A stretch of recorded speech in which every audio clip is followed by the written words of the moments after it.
কোথায় যাচ্ছ? আমার নাম অয়ন, আমাকে ওই বার্থডে পার্টিতে ইনভাইট করা হয়েছে। বন্ধুরা শুনছো এই গরিব ভিখারিটার কথা? ও বলছে ওকে নাকি ভট্টাচার্য বাবুর জন্মদিনের পার্টিতে ইনভাইট করা হয়েছে।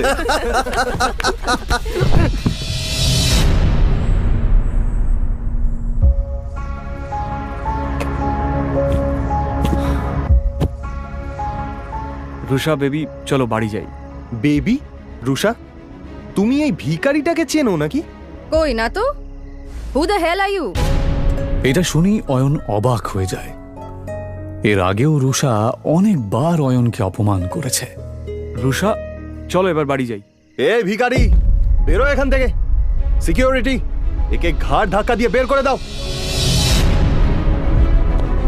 ঠিক সেই সময়ই বার্থডে বয় ভট্টাচার্য সেখানে হাজির হয়, আর তার নজর গিয়ে পড়ে অয়নের ওপর।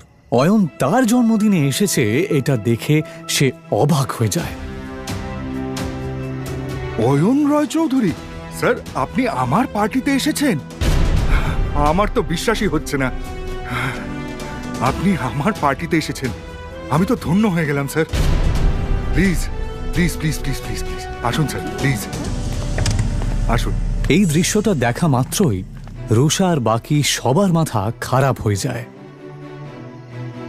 কিন্তু অয়ন কোনো কথা না বাড়িয়ে ওখান থেকে চুপচাপ বেরিয়ে যায়। বাইরে গিয়ে সে রুষার জন্য অপেক্ষা করতে থাকে। পার্টি শেষ হওয়ার পরে রুষা যখন বেরোয় সে পুরো মাতাল। Sorry sorry.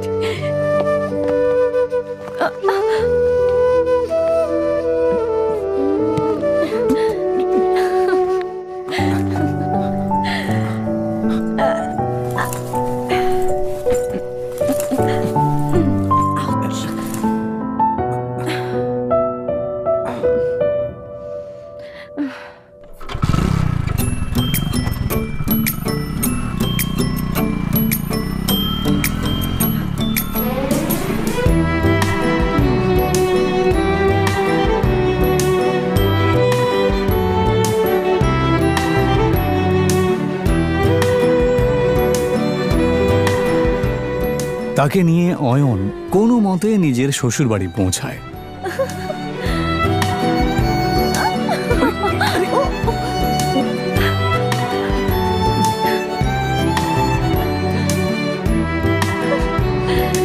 অয়ন শ্বশুর বাড়িতেই ঘর জামাই হয়ে থাকত, আর এই বিষয়টা নিয়ে সবাই ঠাট্টা করত।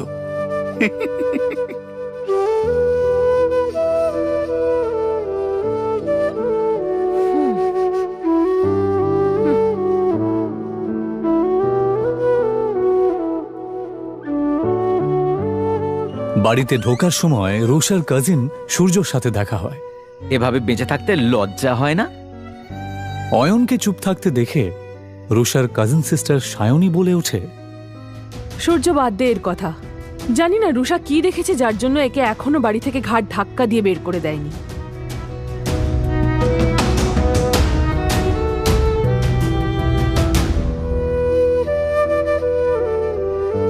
অয়ন প্রায় প্রত্যেক দিনই শ্বশুর বাড়িতে এই ধরনের কথা শুনত।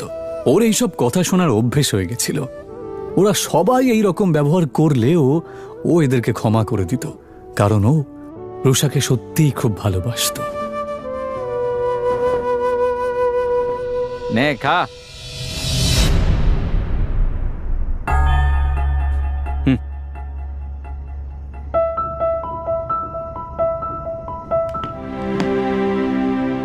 ভিখারি কুত্তা কোথাকারে। ওর একটাই দুর্বলতা ছিল, যার জন্য ওকে দিনের পর দিন এভাবে অপমান সহ্য করতে হচ্ছিল।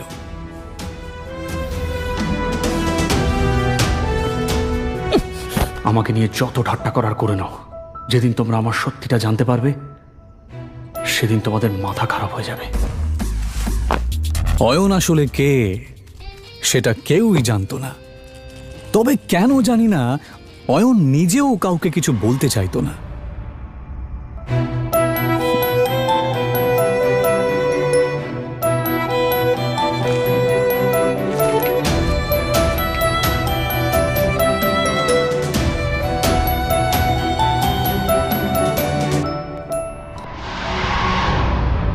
ওকে শুধুমাত্র শ্বশুর বাড়ির লোকেরাই নয়, এমনকি শাশুড়িও পর্যন্ত অপমান করত। উনি রুষা আর অয়নের ডিভোর্সও করিয়ে দিতে চেয়েছিলেন।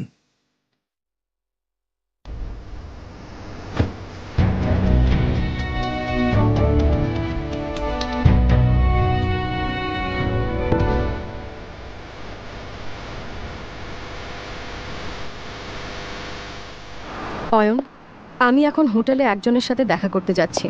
তুমি কিন্তু কাউকে বলবে না যে তুমি আমার স্বামী, বুঝেছো? কিন্তু রুষা, অয়ন, তুমি ভালো করেই জানো যে ভেতরে যারা আছেন তারা কত বড় লোক। ওরা যদি জানতে পারেন যে আমার স্বামী একজন গরিব কাঙ্গাল, তাহলে আমি কাউকে মুখ দেখাতে পারবো না। অয়ন নিজের স্ত্রী রুষার কথা শুনে চুপ করে যায়। এটা প্রথমবার নয় যখন রুষা তার দরিদ্র স্বামীকে অপমান করছে। এর আগেও অয়নকে অনেকবার সে অপমান করেছে। রুষার বাড়ির লোক অয়নের সাথে একটা কুকুরের থেকেও খারাপ আচরণ করত, কিন্তু অয়ন কারোর কথায় মন খারাপ করত না, কারণ সে তার স্ত্রী রুষাকে পাগলের মতো ভালোবাসত।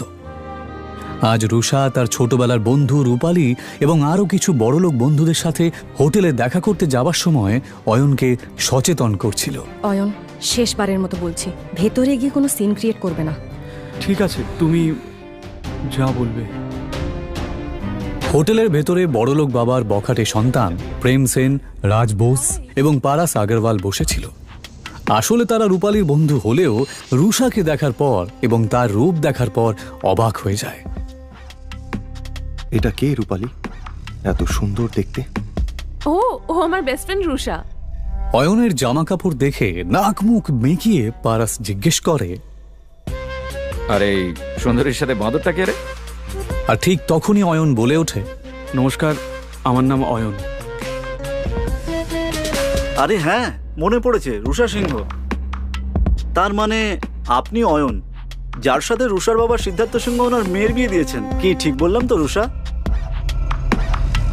প্রেম আর পারাস যেই বুঝতে পারে যে এই গরিব লোকটা আসলে এই সুন্দরী মেয়েটার স্বামী, তখন রুষাও তাদের সাথে আর ফ্লার্ট করতে পারে না। কিন্তু তারপর তারা তিনজনে মিলে অয়নের দারিদ্রতা নিয়ে ঠাট্টা করতে থাকে। আচ্ছা অয়ন দাদা, আমি শুনেছি আপনি নাকি একটা ব্যাংকে চাকরি করেন। তা কত টাকা স্যালারি পান? এই তিনটে ছেলে সমানে অয়নকে অপমান করছিল আর হাসছিল। ওই 12,000 মতো পাই। কত বললেন? 12,000। কখনো কখনো বোনাস পেলে 15,000 মতো হয়ে যায়। ভালোই স্যালারি পান আপনি।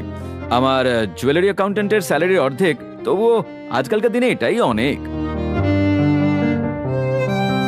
আচ্ছা পারাস, যদি তোর স্টোরে কোনো স্টাফের দরকার পড়ে তাহলে অবশ্যই অয়ন দাদাকে বলিস। ওনাকে দেখে কর্মঠ মনে হচ্ছে, আর আশা করি ওনার কাজ তোর ভালোই লাগবে। হ্যাঁ হ্যাঁ, নিশ্চয়ই প্রেম, নিশ্চয়ই। 20-25 হাজার টাকার চাকরি তো আমি ওনাকে দিতেই পারি। আচ্ছা অয়ন দাদা, আপনি চাইলে কাল থেকেই জয়েন করতে পারেন। তারা কাকে জব অফার করছিল? অয়নকে। ও চাইলে তাদের তিনজনকেই কিনে ফেলতে পারত। অয়ন যে আসলে অয়ন রয় চৌধুরী এটা কেউই জানত না, এমনকি রুষা এবং তার বাড়ির লোকেরাও এটা জানত না যে এই গরিব অয়ন আসলে কে। অয়নও যেহেতু এই আসল সত্যিটা কাউকে জানাতে চায় না, তাই সে এমনভাবে এই পরিস্থিতিটা সামলালো যে কেউ কিছু বুঝতেই পারল না। ও বলল, ধন্যবাদ মিস্টার আগরওয়াল, আপনার অফারটা সত্যি খুবই ভালো। আপনি যে আমার জন্য এতটা ভেবেছেন, এজন্য আপনাকে ধন্যবাদ জানাই। তবে সত্যি বলতে আমি গয়নাগাটির ব্যাপারে বিশেষ কিছু জানি না। এদিকে রুষা অয়ন আর রূপালীর বড়লোক বন্ধুদের মাঝের কথোপকথন শুনে রেগে যায়। আরে আরে,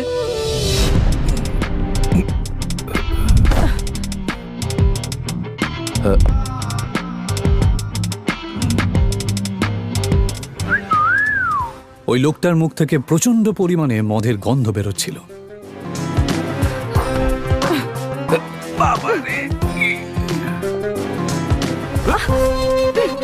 দেখে তো মনে হচ্ছে ভালোই এনার্জি আছে।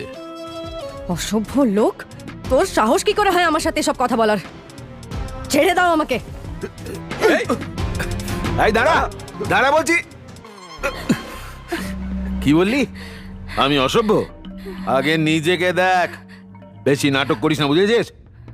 ছেড়ে দে আমাকে। রুষা এবার কোনো কিছু না ভেবে লোকটার গালে একটা সপাটে চড় মেরে দেয়। স্যার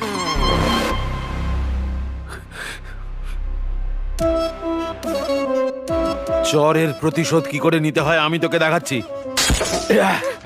রুষা কোনো কিছু বুঝতে না পেরে ভয়ে চোখটা বন্ধ করে নিলেও সেই ভাঙা বোতলটা তাকে ছুঁতেও পারে না। রুষা দেখে যে একটা হাত সেই বোতলটাকে তার কাছে আসতেও দেয়নি।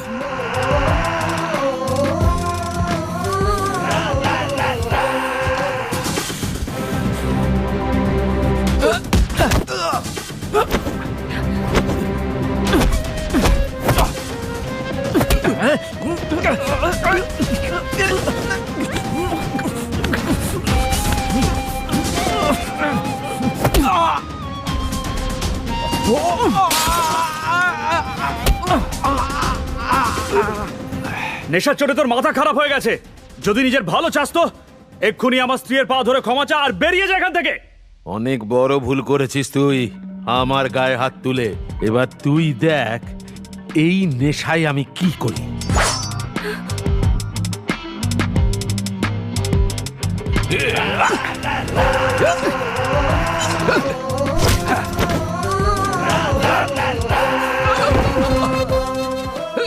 অয়নের এই আচরণ দেখে রুষা অবাক হয়ে যাচ্ছিল। সে বেচারি কিছুতেই এটা দেখে বিশ্বাস করতে পারছিল না। প্রেম সেন এবং রাজ বেদিও চিৎকারের আওয়াজ শুনে সেখানে দৌড়ে আসে।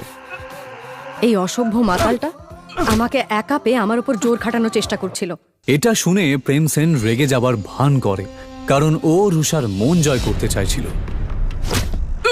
আর এই জন্যই সে পুরো বিষয়টা সামলানোর দায়িত্ব নিয়ে নেয়। আর নেবে নাই বা কেন? এই প্রাইড হোটেল তাদেরই পারিবারিক ব্যবসার অংশ যে। তোর সাহস কি করে হয় রুষার সাথে এরকম আচরণ করার? অসভ্য লোক কোথাকারে। লোকটাকে একটু বেশি মারছে। একটা জিনিস তো পরিষ্কার যে এই লোকটা শুধুমাত্র একজন মাতাল নয়। প্রেম সেন আর রাজ বোস কিছুতেই থামছিল না, আর তার জন্যই অয়ন তাদেরকে থামানোর জন্য বলে, ব্যাস অনেক হয়েছে, ওর শাস্তিও পেয়ে গেছে। এইভাবে মারতে থাকলে ও মরে যাবে তো। আরে অয়ন দাদা, আপনি এত ভয় পাচ্ছেন কেন? আমি এই হোটেলের মালিক, তাই এই ব্যাপারটার এখানেই মিটমাট হয়ে যাবে। একটা বোকা ভীতু লোক। অয়নের ওপর রুষার প্রচন্ড রাগ হচ্ছিল। রুষা প্রেম সেন আর রাজ বেদির দিকে তাকিয়ে বলল, এবার বাদ দাও, ছেড়ে দাও ওকে। ও অয়ন দাদা, আপনি দেখছি বেশ ভীতু। আমাদের সঙ্গে থাকুন, তাহলে একটু সাহসী হয়ে যাবেন। কথাটা অয়নকে খোঁচা মেরেই বলা হলো, যদিও এসব শোনার পরেও অয়ন চুপ করেই থাকে। ইতিমধ্যেই কয়েকজন গুন্ডা সেখানে ঢোকে, আর প্রেম সেন গুন্ডাদেরকে ভেতরে আসতে দেখে। মনে হচ্ছে এই মোটা ষাঁড়ের গায়ে গন্ডারের চামড়া লাগানো। এত মার খাওয়ার পরেও ব্যাটার শিক্ষা হয়নি। কোনো ব্যাপার না, এদের ব্যবস্থা আমি করছি।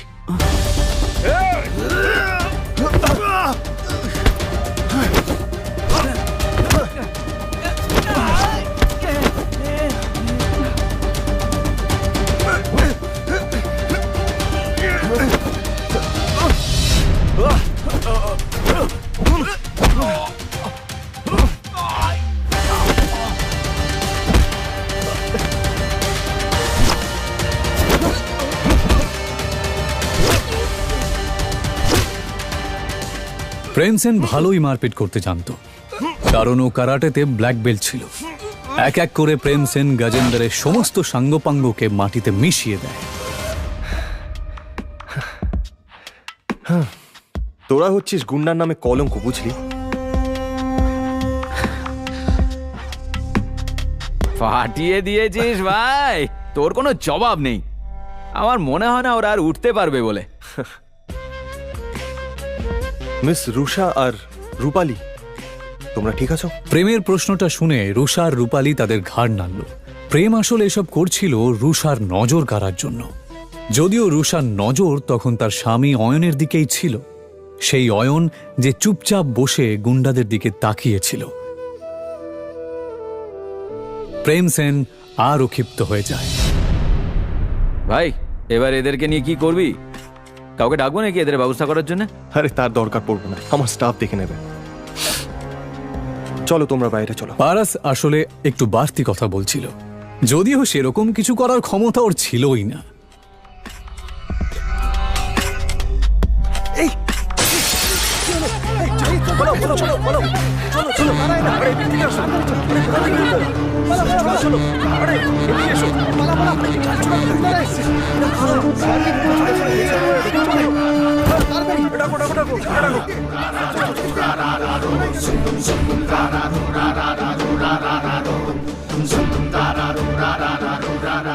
আচ্ছা, তোমাদের এত বেশি সাহস? যদি তাই হয় তাহলে আমার সামনে এসো। সেই তো, ভয় কেন পাবো? তোদের হারানোর জন্য সাহসের কি প্রয়োজন? কিন্তু এই কথাটা বলার পরই প্রেম সেনের মুখ বন্ধ হয়ে যায়। রবিদা, নিজের সামনে দাঁড়ানো লোকটাকে দেখা মাত্রই প্রেম সেনের থোতা মুখ ভোঁতা হয়ে যায়, কারণ তার সামনে দাঁড়ানো লোকটা আর কেউ নয়, সে ছিল রবিদা।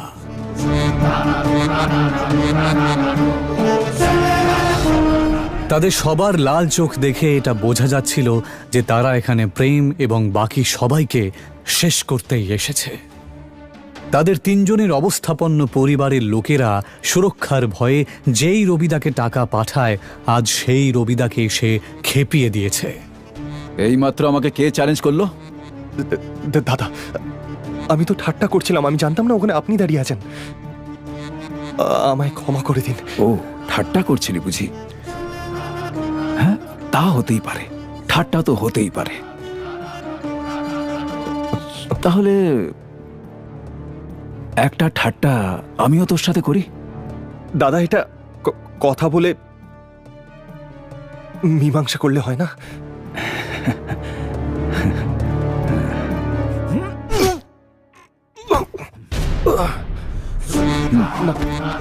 দাদা, ক্ষমা করে দিন। কি কেমন লাগলো আমার ঠাট্টাটা? এদিকে কারাটেতে ব্ল্যাক বেল্ট পাওয়া প্রেম মেঝেতে শুয়ে নিজের বুকে হাত দিয়ে জোরে চিৎকার করতে লাগলো। পারস আর রাজ এটা দেখে অবাক হয়ে যাচ্ছিল। এসব দেখে ওরাও রবিদার পায়ে পড়ে প্রাণ ভিক্ষা চায়। হাসবি না দাদা।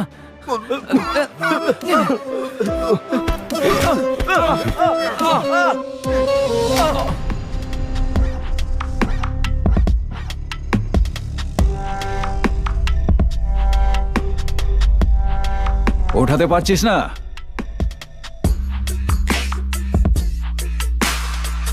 প্লে কর। মার। সবাই এবার চিৎকার করে কাঁদতে লাগে। এইসব দেখে রূপালী আর রুষা ঘাবড়ে যায়। তারা দুজনেই কিছু বুঝতে না পারলেও রূপালী আর রুষা এটা ভালো করেই বুঝতে পারছিল যে এই ছেলেগুলোর জন্য ওরা অনেক বড় একটা বিপদের মধ্যে পড়েছে। রবিদা নিজের চোখের সামনে এইরকম একটা নাটক দেখে খুব আনন্দ পাচ্ছিল। আমি এটা জানতাম যে ওই মোটা লোকটা শুধুমাত্র একজন মাতাল নয়, কিন্তু এটা আমি দুঃস্বপ্নেও ভাবিনি যে ওই মোটা লোকটা রবির পরিচিত। যাকে রুষাকে যতক্ষণ না কেউ কিছু করছে, আমি এসবের মধ্যে নাক গলাবো না। রবিদা বাকি তিনজনের দিকে না তাকিয়ে শুধুমাত্র এই বড়লোক বাবা মার বেকার তিন সন্তানকে মার খেতে দেখতে থাকে। এক মিনিট।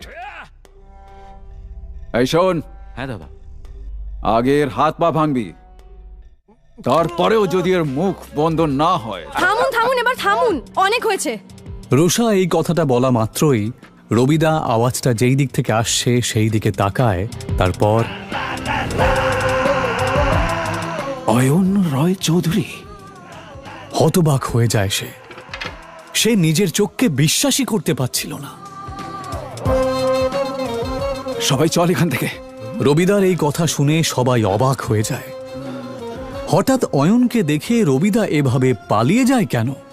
রবিদা কি এর আগেও অয়নের মুখোমুখি হয়েছে? সে কি ওকে চেনে?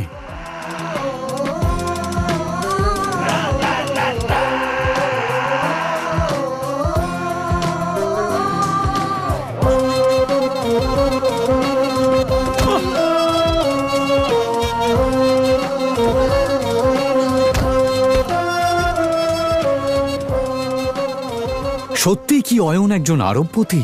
যদি তাই হয় তাহলে সে কেন এভাবে দিনের পর দিন অপমান সহ্য করছে? রুষার বাবা অয়নের মতন একটা গরিবের সাথে কেন তার বিয়ে দিয়েছে?